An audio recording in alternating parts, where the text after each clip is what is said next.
November 2022, the Finance Minister, Chrystia Freeland, said she had an epiphany. We know how important it is for the federal government not to pour fuel on the flames of inflation.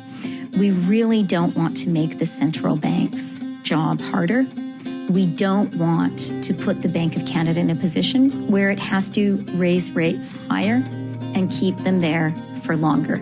She finally admitted that deficits drive up inflation, and in her fall economic statement, she said she would balance the budget by 2027. It's these deficits that are not only driving up inflation, but also driving up interest rates that are making it harder and harder for Canadians to pay their mortgages. It only took her 6 months to do a massive flip-flop when she introduced her failed budget, where she admitted she would never balance the budget, run deficits forever, and introduced $60 billion of new inflationary spending that would add even more fuel to the inflationary fire that she started. This new inflationary spending would cost each and every Canadian household an extra $4,200 of Liberal debt.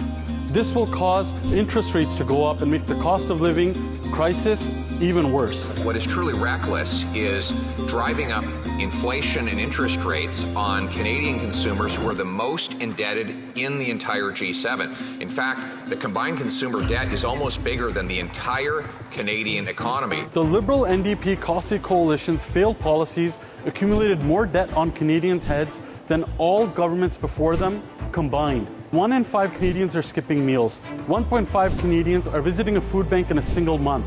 And now 30% of Canadians are saying they're completely out of money and struggling just to get by. It's not just Conservatives that know, it's the Liberal NDP Costly Coalition's failed policies that are making things worse in Canada.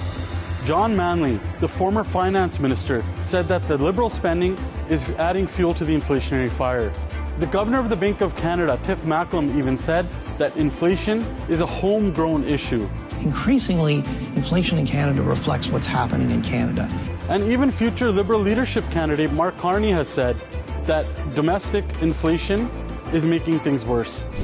They're also going to introduce a second carbon tax, which is going to make the cost of gas, groceries, and home heating even more expensive. And we've seen emissions only go up.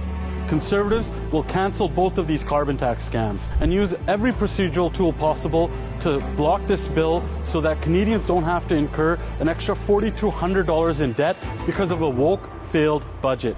Conservatives have 2 asks. Number 1, bring a balanced budget so inflation will come down and Canadians can finally have interest rates that they can afford. Number 2, show some compassion.